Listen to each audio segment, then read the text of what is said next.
तुम्ही बघू शकता तूर डाळ घालून किती सुंदर शेपूची भाजी आपली तयार झालेली आहे। तर मग आपण आज तूर डाळ घालून मस्त अशी छान हिरवीगार शेपूची भाजी रेसिपी बघणार आहे। नमस्कार, मी स्वाती, सोनाक्षी मराठी व्हेज रेसिपीमध्ये तुमचे खूप खूप मनापासून स्वागत करते। चला तर मग रेसिपीला सुरुवात करूया। रेसिपी स्किप न करता संपूर्ण बघा। बघा इथे एक जुडी मस्त अशी छान हिरवीगार शेपूची भाजी घेतलेली आहे, अगदी ताजी ताजी। आणि शेपूची भाजी फ्रीजमध्ये न ठेवता तुम्ही बनवून बघा, खूप सुंदर टेस्टी लागते, चव पण खूप येते। आता इथं बघा मी तूर डाळ थोडीशी शिजवून घेतलेली आहे आणि तुम्ही भिजत पण घालू शकता। आता बघा मी थोडीशी अशी म्हणजे नखाने दाबून बघायचं की तूर डाळ आपली शिजलेली आहे का। तोपर्यंत थोडीशी शिजू द्यायची, खूप पण नाही शिजू द्यायची, कारण मग ती भाजीमध्ये पण दिसायला पाहिजे। आता बघा मस्त शेपूची भाजी अशी निवडून घेतली मी छान, आणि आता स्वच्छ, कारण खूप माती निघते भाजीमध्ये, पालेभाज्यांमध्ये, तर अशा मोकळ्या मस्त अशा एका भांड्यामध्ये छान आता मी पाणी घेऊन एक 3 ते 4 पाण्याने शेपूची भाजी जिथपर्यंत मातीने पूर्ण आपली निघत नाही तिथपर्यंत मी स्वच्छ धुवून घेतली।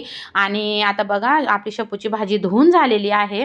अजून मी पाणी टाकून परत शेपूची भाजी अशी मोकळी करून छान अशी धुत आहे, कारण मग जी आतमध्ये माती असते ती पण निघून जाते। आणि परत मी काढून घेणार आहे पाण्यातून। खूप सुंदर ही शेपूची भाजी लागते। मूग डाळ घालून आपण बनवतो, दाण्यांचं कूट घालून बनवतो। आता बघा मी एका चाळणीमध्ये काढून घेणार आहे शेपूची भाजी, आणि खूप सुंदर बघा आता किती छान अशी हिरवीगार दिसते। आणि फ्रीजमध्ये न ठेवता जर शेपूची भाजी बनवली ना, तर खरोखर खूप छान अशी चव येते। बघा आता आपली तूर डाळ पण मस्त शिजत आलेली आहे, आणि आपण आता बघा शेपू मस्त बारीक कट करून घेतली। हिरवी मिरची अशी बघा कट करून घेतली, 7 ते 8 लसूण पाकळ्या कट करून घेतल्या, एक मस्त असा छान लाल टोमॅटो कट करून घेतला। आणि तूर डाळ पण आपण आता बघणार आहे आपली शिजलेली आहे का। खूप अशी शिजू द्यायची नाही, किंवा तुम्ही भिजत सुद्धा घालू शकता। आता बघा एका कढईमध्ये मी तेल टाकणार आहे, 2 ते 3 पळ्या तेल टाकलं। कढई तापल्यानंतर तेल गरम झाल्यानंतर जिरं मोहरीची फोडणी दिली, आणि त्यानंतर आता लसूण टाकून घेणार आहे। अगदी साधी सोपी पद्धत आहे, खूप सुंदर लागते, तुम्ही नक्की बनवून बघा आणि मला कमेंटमध्ये सांगा माझी रेसिपी कशी वाटली तुम्हाला। आणि आता बघा लसूण छान गुलाबी रंगावर झाल्यानंतर हिरवी मिरची टाकून घेतली, कट करून टाकून घेतली। तुम्हाला जर बारीक करून टाकायची तर तुम्ही टाकू शकता। आणि बघा आता हिरवी मिरची आपली छान अशी तेलामध्ये होत आहे, किती सुंदर बघा, मस्त खूप सुंदर लागते ही भाजी, खायला तर अप्रतिम चवीची लागते। आता हिरवी मिरची तेलामध्ये आपली मस्त छान झाल्यानंतर आपण जी तूर डाळ शिजवून घेतली, थोडंसं त्यातलं पाणी मी काढून घेतलं, आणि मग तूर डाळ टाकून घेतली, आणि तूर डाळ पण तेलामध्ये छान अशी होऊ द्यायची, म्हणजे मग छान असं पूर्ण आपली फोडणी छान बसते, आणि तूर डाळ पण तेलामध्ये छान अशी मिक्स होऊन जाते, आणि भाजीला चव पण अधिकच वाढते। आणि वरतून जर तुम्ही तूर डाळ टाकली तर थोडीशी टेस्टमध्ये फरक येतो। तर अशी तेलामध्ये आधी सर्व आपण लसूण, मिरची, तूर डाळ टाकून घेतली, एक टोमॅटो टाकून घेतला, पूर्ण हलवून घेतलं। त्यानंतर आता 1 ते 1 चम्मच मी हळद पावडर घातली, छोटा चम्मच आहे। परत अजून एकदा मी हलवून घेत आहे, सगळं छान मिक्स करायचं।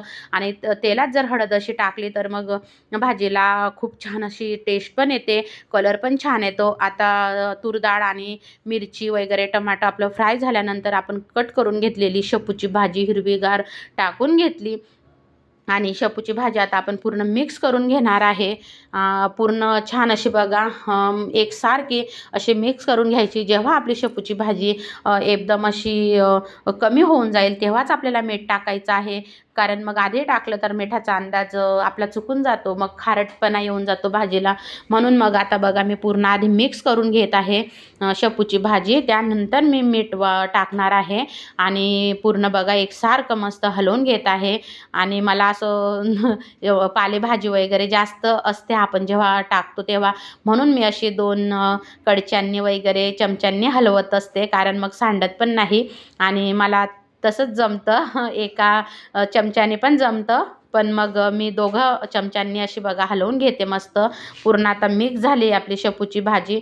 त्यानंतर आता आपण मीठ टाकणार आहे, म्हणजे आपल्या मिठाचा अंदाज बरोबर होतो, चवीनुसार आता मीठ टाकून घेत आहे। तुम्ही खरंच या प्रकारे शेपूची भाजी बनवून बघा. खूप सुंदर लागते आणि अशी हिवाळ्याच्या दिवसांमध्ये गरम-गरम पालेभाज्या मस्त छान असे त्याच्यासोबत बाजरीच्या भाकरी, ज्वारीच्या भाकरी किंवा ज्यांना चपाती आवडते त्यांना चपाती खूप सुंदर लागते. आता मीठ टाकून पण मी एकसारखं आता हलवून घेतली पूर्ण भाजी आणि तुम्ही बघू शकता आता आपली भाजी किती सुंदर होणार आहे तयार. तर मग नक्की बनवून बघा. आता आपण झाकण ठेवणार आहे भाजीवर आणि एक छान वाफ काढणार आहे आणि बघा आता तुम्ही आपली भाजी मस्त छान आता शेपूची भाजी तयार झालेली आहे. खूप सुंदर अशी तयार झालेली आहे आपली शेपूची भाजी. तुम्ही बघू शकता. नक्की बनवून बघा आणि मस्त गरमागरम बाजरीच्या भाकरीसोबत किंवा ज्वारीच्या भाकरीसोबत खा. आणि खरोखर जर तुम्हाला रेसिपी आवडली तर लाईक, शेअर, सबस्क्राईब करायला मात्र विसरू नका. बघा आपली शेपूची भाजी तयार झालेली आहे.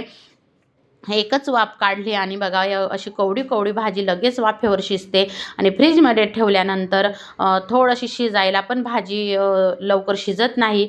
टेस्टमध्ये पण फरक पडतो. चला मग आता आपण खाण्यासाठी तयार आहोत. बघा किती सुंदर आपली शेपूची भाजी, तूर डाळ घालून शेपूची भाजी तयार झालेली आहे. तर मग या तुम्ही पण नक्की जेवायला. सर्वांना श्री स्वामी समर्थ.